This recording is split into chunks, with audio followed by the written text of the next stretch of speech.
Hello दोस्तों, नमस्कार। SM किसी चैनल में मैं आप सभी लोगों का दिल से बहुत बहुत स्वागत करता हूं। दोस्तों, इस एक ही वीडियो में हम लोग कवर करने वाले अप्रॉक्सीमेटली 4 से 5 बहुत ही इंपॉर्टेंट न्यूज़ जिससे रिलेटेड आप लोगों को ज्ञान होना चाहिए। तो ये वीडियो बहुत ही हेल्प करेगा आप लोगों को अपडेट करने के लिए। चाहे तो मैं हर एक जो स्टॉक है उससे रिलेटेड अलग अलग वीडियो बना सकता था, बट आप लोगों का टाइम बचाने के लिए एक ही वीडियो में मैंने ये 5 इंपॉर्टेंट न्यूज़ आपके लिए इनकॉर्पोरेट करके एक सिंगल वीडियो आपके सामने पेश कर दिया है। तो आपका टाइम भी बचेगा एंड आप लोगों को सारी चीज़ों का इंपॉर्टेंट जो स्टॉक्स है उससे रिलेटेड इंपॉर्टेंट बातें हैं उससे रिलेटेड भी अपडेट मिल जाएगा। तो चलिए दोस्तों, सबसे पहले जो स्टॉक की मैं यहाँ पे बात करने वाला हूँ वो है दोस्तों, सबसे पहले स्टॉक जैसे मैंने आप लोगों को कहा यह है बाटा इंडिया। बहुत ही ज़बरदस्त फंडामेंटल स्ट्रॉन्ग शेयर है। अगर हम लोग बात करते फुटवेयर की तो यस, फुटवेयर में Bata India and Relaxo footwear ये दो ही स्टॉक है जो कि फंडामेंटली स्ट्रॉन्ग, आप उनको इस कैटेगरी में डाल सकते हो। बाकी भी अलग अलग स्टॉक्स है, बट यस, कोरोना वायरस की वजह से हम लोगों को बाटा कंपनी में या फिर हम लोग कह सकते हैं फुटवेयर बिजनेस में बहुत ही ज़बरदस्त डिक्लाइन देखने को मिल रहा है, क्योंकि वो नॉन इसेंशियल्स में आते हैं। तो इसीलिए हम लोगों को इनके भी जो रिजल्ट है यहाँ पे थोड़े बहुत यहाँ पे अफेक्ट ज़रूर होंगे, क्योंकि क्वार्टर 4 के रिजल्ट इनके सामने आ चुके हैं। हम लोग ज़्यादा डिटेल में नहीं जाएंगे, फटाफट रिजल्ट कैसे रहे उसको हम लोग यहाँ पे देख लेते हैं। आप स्क्रीन के ऊपर देख सकते हो बाटा इंडिया के रिजल्ट मैंने ओपन किए। तो सबसे पहले बताना चाहता हूँ, कंपनी ने यहाँ पे 4 रुपये का डिविडेंड यहाँ पे दे दिया है। ऑब्वियसली इसको टाइम लगेगा आने के लिए, ये भी बात आप लोगों ने याद रखना चाहिए। अभी हम लोगों ने देख लिया कि HDFC के मैनेजमेंट में 21 रुपये का डिविडेंड रिकमेंड किया है। तो सिमिलर वे यहाँ पे हम लोग को 4 रुपये का डिविडेंड रिकमेंड होते हुए देखने को मिल रहा है। रिजल्ट की बात करें तो सबसे पहले यहाँ पे टोटल इनकम देख लेते हैं। 6376.51 था, ऑब्वियसली जो कि पिछले दोनों टाइम से अगर हम लोग कंपेयर करें quarter on quarter and year on year basis हम लोग को डिक्लाइन होते हुए देखने को मिल रहा है। जैसे मैंने कहा कि रिजल्ट बिल्कुल प्लेन है, कोई यहाँ पे ज़्यादा एडजस्टमेंट की बातें नहीं है, तो इसलिए फटाफट कवर हम लोग यहाँ पे कर रहे हैं।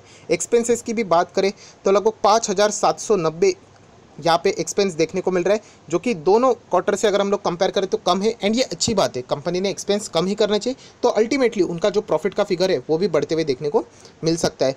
प्रॉफिट फॉर द पीरियड अगर आप लोग यहाँ पे देख लेते हो तो मैं थोड़ा सा आप लोगों को जूम करके दिखाना चाहूँगा वो फिगर्स, तो आप लोगों को क्लियर हो जाएगा वो सारी चीज़ें। प्रॉफिट फॉर द पीरियड 384 है, जो कि पिछले टाइम 1182 था। क्वार्टर ऑन क्वार्टर कम हो चुका है and year on year basis भी आप देख सकते हो बहुत ज़बरदस्त यहाँ पे घट चुका है। तो इसीलिए अगर हम लोग EPS भी देखते 2.99 है, जो कि पिछले टाइम 9.20 था एंड अभी year on year basis compare कर तो 6.90 था। तो बहुत ही ज़बरदस्त 50% से ज़्यादा गिरावट हम लोग को EPS में भी होती हुई देखने को मिल रही है। ये है क्वार्टर 4 के रिजल्ट, जिसकी वजह से हम लोग कह सकते हैं कि बाटा इंडिया के जो रिजल्ट है इतने खास इंप्रेसिव नहीं है। एंड सबसे पहली बात आप लोगों को बताना चाहता हूँ कि चलो ये तो क्वार्टर 4 के रिजल्ट है, बट क्वार्टर 1 के रिजल्ट तो इससे भी डेंजरस आ सकते हैं, क्योंकि क्वार्टर 1 में तो अप्रैल हो, अभी तो मई भी ख़त्म होने को आ चुका है। तो यहाँ पे बाटा इंडिया हो या फिर कोई भी फुटवेयर से जो नॉन एसेंशियल्स से बिजनेसेस है वो यहाँ पे हम लोग को रिज्यूम होते हुए देखने को ही नहीं मिल रहे। एंड अगर वो हो भी जाते तो इतनी डिमांड नहीं है जितनी की होनी चाहिए।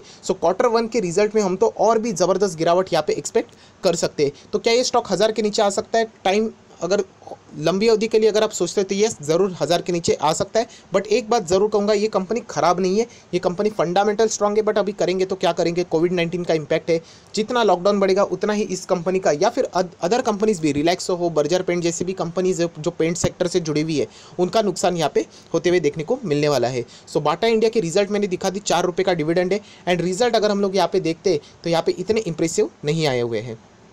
सेकेंड स्टॉक आपके सामने ओपन किया है, जो इंपॉर्टेंट न्यूज़ है वो है ITC से रिलेटेड। यस, बहुत ही अच्छा एक फंडामेंटल स्ट्रॉन्ग शेयर है, FMCG सेक्टर में आता है। बट आप सभी लोग पता है इसका जो मेन ITC की जो पहचान है वो सिगारेट से रिलेटेड है। बट यहाँ पे ITC से रिलेटेड अच्छी खासी न्यूज़ आ चुकी है। ITC to acquire spice maker Sunrise food. Yes दोस्तों, FMCG सेक्टर में भी ITC एक्चुअल में बहुत अच्छा काम करती है। अगर हम लोग इसका PE रेशो भी देखें तो as compare to the other FMCG stock से बहुत ही कम देखने को मिल रहा है, 15-16 के आसपास देखने को मिल रहा है। ITC में हम लोग कह सकते हैं कंसिस्टेंटली एक प्रेशर बना हुआ है। यहाँ पे मैं आपको बताना भी चाहता हूँ, ऑपरेटर ने यूजुअली इस स्टॉक की बहुत बुरी तरीके से बैंड भी बचाई है। एंड अगर हम लोग यहाँ पे देखते हैं कि ITC अगर FMCG सेक्टर को लेके ज़्यादा अगर कोशिश करता है आगे लेके जाने के लिए, तो येस, ITC एक बहुत ही ज़बरदस्त स्टॉक हो सकता है, जो कि लॉन्ग टर्म में आपको अच्छे खासे रिटर्न ज़रूर दे सकता है। तो इससे पहले भी मैंने आप लोगों को ITC से रिलेटेड एक बात ज़रूर कही थी कि अगर आपको इस स्टॉक में रहना ही है तो आपके पास पेशेंस होना चाहिए, बहुत बहुत, मतलब टेस्ट प्लेयर जैसे हम लोग कहते हैं ना कि पिच के ऊपर डटे रहते, उन लोगों के लिए ये स्टॉक है। अगर आप T20 के प्लेयर हो, वनडे के प्लेयर हो, जो कि ज़्यादा पेशेंस नहीं है, तो उनके लिए तो ये स्टॉक है ही नहीं। सीधा यहाँ पे लिख के बताना चाहता हूँ, आप लोगों ने छोड़ दो। बट जो लोग बहुत लंबे खिलाड़ी है, 5 साल 6 साल, उनके लिए ये स्टॉक यूजुअली बनता है। एंड मैं कहना चाहता हूँ ये कंपनी बोनस बहुत ज़्यादा देती है। सो फिलहाल यहाँ पे उम्मीदें जग चुकी है कि IT से अच्छे खासे परफॉर्मेंस लॉन्ग टर्म में दे सकती है। जिस तरीके का करार कंपनी ने यहाँ पे किया है FMCG सेक्टर को ग्रूम करने के लिए, ऐसे ही सारी यहाँ पे बातें सामने आ रही है। सो अगर ये बात सच हो जाती है तो यस, ITC और भी एक अच्छा खासा रिटर्न आप लोगों को फ्यूचर में दे सकता है। सो दोस्तों उसके बाद हम लोग यहाँ पे बात करने वाले आरती इंडस्ट्री। यस दोस्तों, 1000 रुपये के आसपास चलने वाला स्टॉक, मतलब केमिकल सेक्टर से, स्पेशलिटी केमिकल, आप सभी लोगों को पता है बहुत ही गजब की रिकवरी इस स्टॉक ने दिखाई थी। मैं अगर आपको चार्ट पैटर्न भी दिखा दूँ, रिकवरी मतलब आप सभी लोगों को पता है कोविड-19 के इम्पैक्ट की वजह से गिरावट तो सभी स्टॉक में आई थी, बट ये देख लेना स्टॉक यहाँ पे था, कोविड-19 के इम्पैक्ट की वजह से यहाँ तक आ गया। एंड उसके बाद आप रिकवरी देख लेना, जो पहले था उससे भी ऊपर गया था। सो केमिकल सेक्टर आप सभी लोगों को पता है, ऑयल प्राइस में होने वाली गिरावट प्लस चाइना से होने वाली डिमांड की कटौती, इसलिए केमिकल सेक्टर बहुत ही गजब के यहाँ पे झूम रहे थे। तो चलिए दोस्तों, इसके भी Q4 के रिजल्ट यहाँ पे आ चुके हैं, उसके ऊपर भी थोड़ा सा नज़र डाल लेते हैं। सो आरती इंडस्ट्री के भी रिजल्ट को फटाफट यहाँ पे एनालिसिस कर लेते हैं। अगर टोटल इनकम की बात करें तो आप देख सकते हैं 1,02,000 देखने को मिल रहा है, जो कि पिछले क्वार्टर से नीचे जाते हुए देखने को मिल रहा है। And year on year basis के हिसाब से भी नीचे जाते हुए देखने को मिल रहा है। अगर हम लोग एक्सपेंस की बात करें तो यहाँ पे टोटल एक्सपेंस 88,732 है, जो कि पिछले टाइम से हम लोग को ज़्यादा होते हुए देखने को मिल रहा है, जो कि अच्छी बात नहीं है। But year on year basis से बात करें, जो कि 92,000 के ऊपर था, उस हिसाब से एक्सपेंस में कटौती होती हुई देखने को मिल रही है। सो टोटल सारे एडजस्टमेंट हो जाने के बाद अगर हम लोग यहाँ पे बात करें कि यहाँ पे कंपनी के पास प्रॉफिट कितना है, तो वो भी यहाँ पे देख लेते हैं कि कंपनी का जो प्रॉफिट है, net profit and loss for the period, यहाँ पे आप लोग पढ़ सकते हैं, जो कि 10,699, जो कि पिछले टाइम से क्वार्टर से 13,000 था, मतलब कम नज़र आ रहा है। And year on year basis भी कम नज़र यहाँ पे आ रहा है। सो यही सारी चीज़ें आप लोगों को बहुत ही आसान भाषा में अगर समझ में आएगी। अगर आप EPS को भी, बेसिक EPS को भी यहाँ पे एनालिसिस करते हो तो लगभग यहाँ पे बेसिक EPS 6.14 देखने को मिल रहा है, जो कि पिछले टाइम से 7.85 था, उससे कम नज़र आ रहा है। And year on year basis 15.21 था, मतलब यहाँ पे हम लोग को 50% से भी ज़्यादा की गिरावट देखने को मिल रही है EPS में। तो ये सारी चीज़ें अगर हम लोग एनालिसिस करते हैं तो हम लोग ज़रूर यहाँ पे कह सकते हैं कि प्रॉफिट में होने वाली गिरावट एंड प्लस केमिकल सेक्टर से जुड़ी हुई कंपनी है, उसके हिसाब से हम लोग कह सकते हैं कि रिजल्ट इतने भी ज़्यादा इंप्रेसिव नहीं आई है। बट स्टिल हम लोग इस कंपनी को होल्ड करेंगे। आप सभी लोगों को पता है, मैंने कहा है कि लॉन्ग टर्म का ये शेयर है, ये कोई शॉर्ट टर्म वाला शेयर नहीं है। एंड प्लस उसी के साथ साथ कोविड-19 का इम्पैक्ट भी आप लोगों ने ज़रूर कंसिडर करना चाहिए। सो आरती इंडस्ट्री के बाद, बाटा स्टॉक के बाद एंड ITC के बाद हम लोग आते हैं यहाँ पे भारती एयरटेल के ऊपर। यस दोस्तों, एयरटेल से रिलेटेड मैंने एक बीच में वीडियो भी बनाया था, आप लोगों को दिखाना चाहूँगा। आप यहाँ पे स्क्रीन के ऊपर देख सकते हैं, मैंने लिखा था कि 2 शेयर्स में यहाँ पे पासा पलट चुका है। मतलब कंप्लीटली अभी जिस तरीके की कोरोना वायरस की सिचुएशन क्रिएट हुई है, लॉकडाउन की सिचुएशन क्रिएट हुई है, उसके वजह से बहुत सारी कंपनी को नुकसान हुआ है। बट ऐसी भी कंपनी है जिनको फ़ायदा हुआ है। एंड उसमें से ही, जैसे मैंने कहा 2 शेयर है, उसमें एक शेयर था भारती एयरटेल। आप सभी लोगों को पता है इंटरनेट का यूसेज बहुत ज़्यादा बढ़ चुका है। ये भी आप लोगों को पता है कि डेटा बहुत ही ज़्यादा यूज़ किया जा रहा है, उनकी कस्टमर्स भी यहाँ पे बहुत ज़्यादा यहाँ पे बढ़ चुके हैं। सो उसी के साथ साथ अभी एयरटेल से रिलेटेड एक बहुत ही इंपॉर्टेंट न्यूज़ सामने आ रही है, जो कि आप यहाँ पे इजीली पढ़ सकते हो। Bharti Airtel promoter to sell $1 billion worth of an shares. Yes दोस्तों, प्रमोटर अपनी स्टेक यहाँ पे कम करने की बात करें। एंड ये कम कैसे होगा, ऑब्वियसली इतनी बड़ी बात है तो ऑब्वियसली ये किससे होने वाले, ब्लॉक डील से होने वाले ऑन 26 में। सो न्यूज़ बहुत ही अच्छी है, आप सभी लोगों को पता है। अगर हम लोग बात करें तो इससे रिलेटेड जो प्राइसिंग भी बताई गई है, if I am not wrong 558 यहाँ पे बताई जा रही है। सो प्रमोटर भी कोशिश की जा रही है कि यहाँ पे स्टेक सेल करने के बाद जो पैसा मिलेगा, उससे जो इतना बड़ा कर्जा है भारतीय एयरटेल के ऊपर, आप लोगों ने दिखाया था, मैंने आपको दिखाया था 82,000 करोड़ के आसपास का कर्जा है इस कंपनी के ऊपर।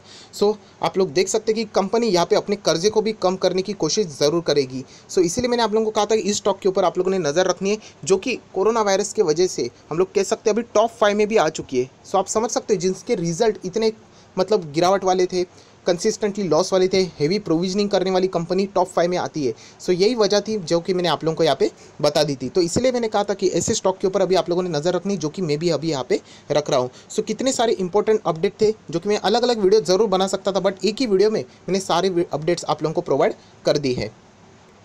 और दोस्तों आखिरी अगर इंपॉर्टेंट बात है तो वो है रिलायंस इंडस्ट्री से रिलेटेड। सो रिलायंस इंडस्ट्री से रिलेटेड राइट इशू आप सभी लोगों को पता है, अभी भी यहाँ पे सारी चीज़ें चल ही रही है।